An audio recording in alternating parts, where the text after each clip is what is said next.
সুভাষিনী নামটা রাখার সময় কেউ ভাবতে পারেনি যে মেয়েটি কোনোদিন কথা বলতে পারবে না। তার দুই বড় বোন সুকেশিনী আর সুহাসিনী।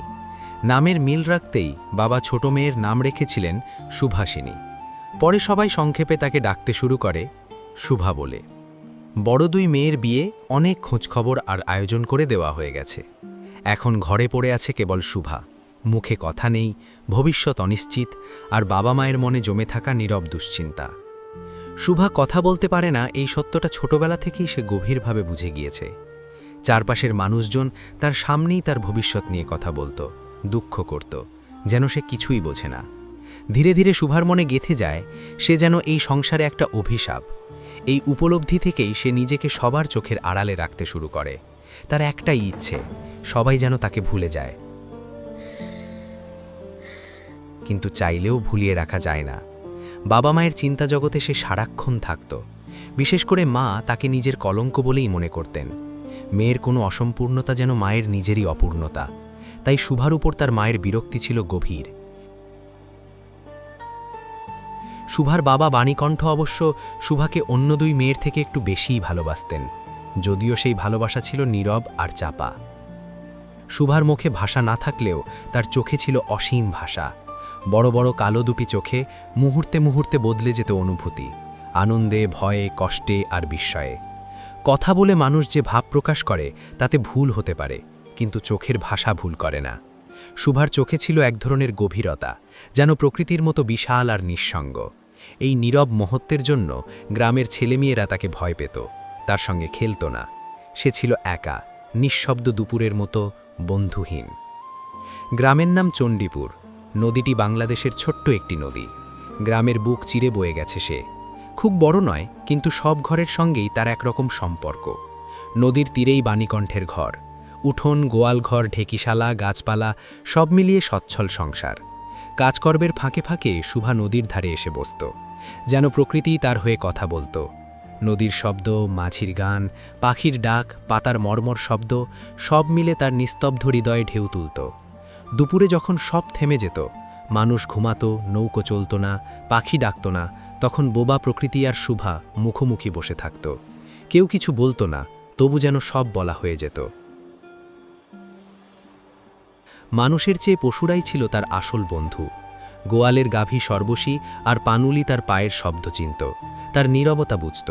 শুভা আদর করছে না বকা দিচ্ছে তা তারা চোখে চোখে বুঝতে পারত। কোনোদিন ভরে কঠিন কথা শুনলে শুভা ছুটে যেত তাদের কাছে। গাভীগুলো তার গা ঘেঁষে দাঁড়িয়ে নিঃশব্দে সান্ত্বনা দিত। বিড়াল ছানাটি প্রায়ই তার কোল দখল করে ঘুমাত, আর শুভা তার পিঠে হাত বুলিয়ে দিত। মানুষের মধ্যে শুভার একমাত্র সঙ্গী ছিল গোসাইদের ছোট ছেলে প্রতাপ। সে ছিল অকর্মণ্য, কিন্তু নদীর ধারে বসে মাছ ধরতে ভালোবাসত। বিকেলে শুভার সঙ্গে প্রতাপের প্রায়ই দেখা হতো। মাছ ধরার সময় চুপচাপ সঙ্গী প্রতাপের খুব পছন্দ। সবাই তাকে শুভা বললেও প্রতাপ আদর করে ডাকত শু। শুভা পাশে বসে থাকত, প্রতাপ কথা বলতো, শুভা তার জন্য পান সেজে আনত।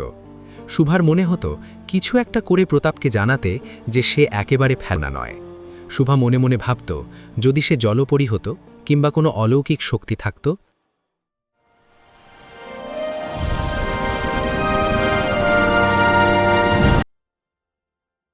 তুমি কি শুনতে পাও না আমায়? তুমি কি বুঝো না আমায়? আমার ভালোবাসা শুধু তোমায় ঘিরে,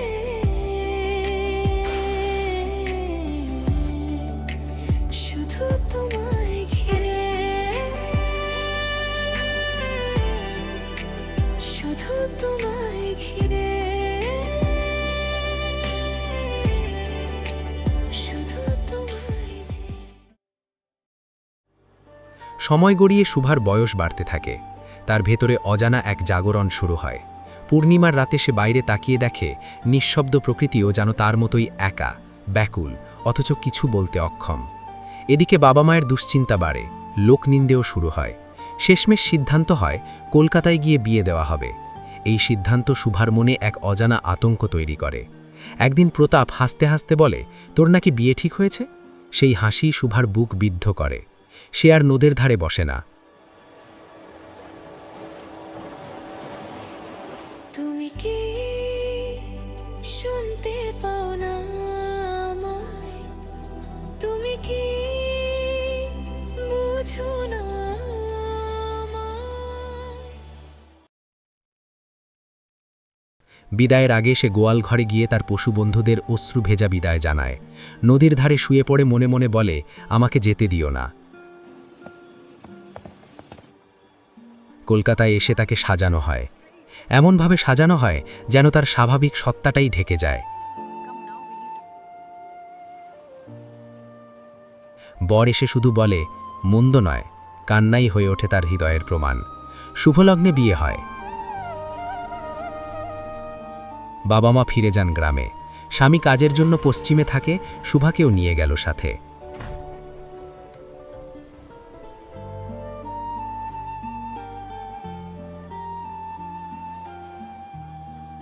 সপ্তাহখানেকের মধ্যেই সবাই বুঝে যায় নববধূ বোবা।